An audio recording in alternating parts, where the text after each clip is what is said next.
High বন্ধুরা, good morning. Welcome back to my channel Mrs আইন। তোমরা সবাই কেমন আছো? আশা করছি সবাই ভালো আছো, সুস্থ আছো। আমরাও ভালো আছি। তো আজকে একটা নিউ ডে নিউ ব্লগ চাইছে তোমাদের কাছে, আশা করছি তোমাদের ভালো লাগবে। তো সকাল সকাল দেখো মুখ টুক ধুয়ে এসে পড়েছে। তোমরা হয়তো দেখে ভাবছো যে অনেক টাইম হয়ে গেছে, কিন্তু জানো রোদের জন্য লাগছে কি মনে হয় 10টা 11টা বেজে গেছে, কিন্তু না, এখন বাজে 6:30। তো 6:30 বাজে আমি মুখ টুক ধুয়ে আসলাম, এখন চাটা খাবো। আর একটু পরে তো কল খুলে যাবে, জল ভরাতে হবে। আর আজকেও অনেকগুলো কাপড় টাপড় আছে, সেগুলো ধোয়াধুয়ি করব। আর আজকে কার কার ঘরে বিপদনাশিনী পূজা আছে মানে করছো তোমরা, অবশ্যই কমেন্টে জানিও। তো আমাদের ঘরে তো আজকে হবে না, আমি কিছু অসুবিধার জন্য আর কি মঙ্গলবারে করব। তো আজকে জেঠিদের ঘরে আছে, আর অনেকের ঘরেই আছে পাড়াতে। তো এদিকে দেখো মাম কিন্তু শুয়ে আছে, আর আমি কিন্তু ডাকি না, কারণ এখন তো স্কুল নেই, যত সময় ঘুমায় এত সময় ভালো। বাইরে দেখো কি অবস্থা, এত রোদ এত রোদ। আর মামের বাবা বসে বসে মোবাইল দেখছে। তো তারপর চলে গেলাম, এই যে মা চা বানিয়েছিল, তো আমি চাটা গরম করে, মা ওরা কিন্তু খেয়ে নিয়েছে। তো আমি এখন চাটা গরম করে খাবো। আর মায়ের দিকে কয়েকটা বাসন আছে, সেগুলো ধুয়ে নিচ্ছে। তারপরে দেখো 7:30 মানে বেজে গেছে, এদিকে কলও খুলেছে, সবাই মিলে জল ভরছে। আর কি রোদ, এত রোদের মধ্যে না বসে বসে জল ভরতেও ভালো লাগে না। তারপর দেখো মাম উঠে, মামকে মুখ টুক ধুয়ে বিছানা টিছানা গুছিয়ে মামকে দুধ মুখ বিস্কুট দিয়ে দিয়েছি খেতে। আর আমি এদিকে সকালে ব্রেকফাস্ট বানাচ্ছি চাউমিন। আজকে অনেক দিন পর চাউমিন বানাচ্ছি। তো এমনি তো সকালে ভাত খেয়ে যায়, কারণ দিনে দুপুরে যেন তো কখনো কখনো খেতেও পারে না, সময় পায় না বাইরে গিয়ে চলে গেলে। তো হোটেলের খাওয়া তো সবসময় ভালো নয়, তো গরমে তো সকালে ভাত খেয়ে যায়। তো আজকে বাইরে যাবে না, তার জন্য একটু চাউমিন বানিয়েছি, সবাই মিলে চাউমিন খাচ্ছি। আর তোমরা দেখতে পাচ্ছ পুচকু সোনা এসেছে। আজকে যেহেতু জেঠিদের করে পূজা আছে, তো আমার বড় যা এসেছে, ওরা তো এখন এখানে থাকে না, তো ওরা এসেছে। তোমরা যারা যারা আমার আগের ভিডিওগুলো দেখেছো, আগের ব্লগগুলো দেখেছো, তারা চিনতে পারছো হয়তো। আর যারা দেখোনি তারা অবশ্যই দেখে নেবে।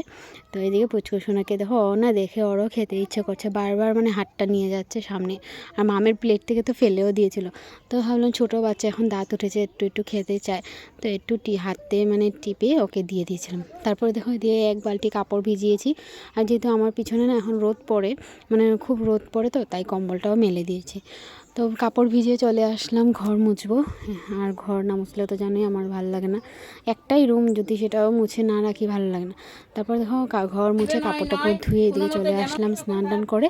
আর মাম গিয়েছিল জেঠিদের ঘরে, তো জেঠি পাঁচালি পড়ছে, পুজো আরম্ভ হয়ে গেছে, তো জেঠি মাম এটা ভিডিও করছে, তো তুমি শুনো জেঠি পাঁচালি পড়ছে। বিপদ তারিণী পূজা হয় অষ্টমীতে, প্রকৃষ্ট সময়ে এই যেন অন্য মতে ত্রয়োদশ ফলিতে নিশ্চিতে যে দিবে, শুভকর্ম শেষে মার পূজন করিবে। বিপদে তারিণী পুজি জানিও নিচ্ছে। তারপরে দিকে দেখো পূজা টুজা শেষ, আর জেঠিও সব কিছু গুছিয়ে টুছিয়ে রেখেছে। তারপর সবাইকে প্রসাদ দিয়েছে। তো আমি আর সেখানে বসে খাইনি, ঘরে নিয়ে এসেছি, কারণ মিস্টার আইন ঘরে চলে এসেছে, তো ওকেও দিলাম, আমিও খেলাম। আর তারপর দেখো রান্না করতে গেছি। রান্না আজকে সেরকম কিছুই নেই জানো তো, ঘরে এসেছে কিন্তু কিছু আনতে যায়নি। আর এত গরমের মধ্যে আমি বললাম যে কালকে তো সানডে, কালকে আনবে। আর এখানে ডালের বড়া করে কুয়াশ আলু দিয়ে তরকারি বানিয়েছি। আর এদিকে দেখো এত গরমে মানুষটাকে দেখে না অনেক খারাপ লেগেছে জানো তো, অনেক বয়স্ক লোক, কিন্তু কি করবে, পেটের জ্বালায় করতে তো হবে, কাজকর্ম করেই খেতে হবে না, চুরি ডাকাতি তো করতে পারবে না। তো মানুষটার থেকে নিয়ে এসে যখন মানে কি দেখে বললাম যে নিয়ে নাও, পাখা এমনিও দরকার, গরম পড়েছে, ঘরে পাখা দুটো আছে, কিন্তু আরও দুটো নিয়ে নিলাম আর কি। 25 টাকা করে নিয়েছে একটা পাখা, তো আমরা দুটো নিয়েছি 50 টাকা দিয়ে। তো মানুষটা খুব ভালো জানো, কথাবার্তা। তো এত গরমে আমি বললাম যে জল খাবে, বলছে না জল খেয়েছি, অনেক জলেই খাচ্ছি। তো আমি মিস্টার আইন বললো যে জল 1 বোতল দিয়ে দাও, ফ্রিজের থেকে খেয়ে নেবে। তো মানুষটা বলছে খুব ভালো লেগেছে জানো তো।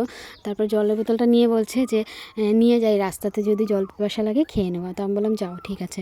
তো মানুষটাকে জিজ্ঞাসা করলাম তুমি এত গরমে, তারপর বলছে যে কী করবো, পেটের জ্বালা। যাই হোক, তারপরে মাম দেখো এদিকে বদমাশি করে এসেছে ঘরে, এত গরমের মধ্যে বাইরে খেলে। তারপর চলে গেলাম আমার ওই যে কাকি শাশুড়ি, মানে পাড়াতে যে কাকি শাশুড়ি আছে, তো ননদের যে বিয়ে হয়েছিল, তোমরা যারা যারা ভিডিও দেখেছো তারা চিনতে পারবে। তো ওদের ঘরেও পূজা হয়েছে, ওদের ঘরে গেছে। আর পুচকু সোনার দেখো বাইরের কুলে, তো এই যে ওদের এখানে পুজো হয়েছে, দেখো কী সুন্দর কাকি পুজো করেছে। আর কাকি এই যে, তো তারপর ওদের এখানে গাছে গিয়ে দেখি কি গাছে চিউ চিউ করে ডাকছে। তো আমার ননদ বলছে দেখো বৌদি, এখানে পাখি বাসা দিয়েছে, দেখতে সাপের মতন লাগছে না, পুরো পেঁচিয়ে আছে, 3টা বাচ্চা দিয়েছে পাখি। তো দেখি কি ভালো লেগেছে জানো, আমাদের জামাই, তোমরা যারা যারা বিয়ের ব্লগ দেখেছো তারা হয়তো চিনতে পেরেছো। তো পান নিয়ে বসেছে, ঠান্ডা ঠান্ডা সব কিছু নিয়ে বসেছে, তো সেগুলো খাচ্ছিলাম। আর ভাগ্নিকে নিয়ে এসেছে, তো ননদের জামাই, শাশুড়ি আর ভাগ্নি এসেছিলো। তো ভাগ্নিকে দেখো ঠান্ডা দিচ্ছে, ও খাবে না, ঘুম থেকে উঠেছে। তারপরে তো দেখতেই পারলে পূজার দিনটা কীরকম কাটালাম, কার কার ঘরে গেলাম, প্রসাদ নিলাম। তো জেঠিদের ঘরে পূজা হয়েছিল আর কাকির ঘরে হয়েছিল, তো এই দুটো ঘরেই গেলাম আমি। আর আরেকজনের ঘরে হয়েছিল, মানে আমার আরেক যা বলতে পারো। তো মাম যেখানে পড়তে যায় সেখানে ওদের ঘরে হয়েছিল, তো ওদের ঘরে গিয়েছিলাম সন্ধ্যের পর। সেটা আর আমি ভিডিও করিনি আর কি, ওখানে গিয়ে গল্প টল্প করে প্রসাদ নিয়ে চলে এসেছিলাম। তো যাই হোক, দিনটা ভালোই কেটেছে। তোমাদের কীরকম লাগেছে অবশ্যই জানিও। আর ভিডিওটা না কালকে আমি করেছিলাম, আর আজকে ভিডিওটা এন্ড করছি। কালকে এন্ডও করেছিলাম, কিন্তু কী করবো আর, বাবা যেহেতু টিভি দেখছিল, তো টিভির সাউন্ড চলে এসেছিলো গানের। তো এখন এটা যদি আমি আপলোড করে দিই তাহলে তো কপিরাইট চলে আসবে। তো আমি এখন ভিডিওটা এন্ড করতেছিলাম, তখনই দেখলাম এই জিনিসটা হয়েছে। তো এখন যখন ভিডিওটা ভাবলাম যে না, বসে আছি এডিট করছি, তো ভিডিওটাই আজকেই এন্ড করি। তো চলো, তোমাদের কীরকম লাগলো অবশ্যই জানিও। ভালো লাগলে প্লিজ লাইক কমেন্ট শেয়ার করে দিও। যারা যারা নতুন দেখছো তারা প্লিজ সাবস্ক্রাইব করে আমার পাশে থেকো আর আমার পরিবারের একজন সদস্য হয়েছে। তো টাটা, বাই বাই, সবাই ভালো থেকো, সুস্থ দেখো, দেখা হচ্ছে একটা নতুন ভিডিওর সাথে।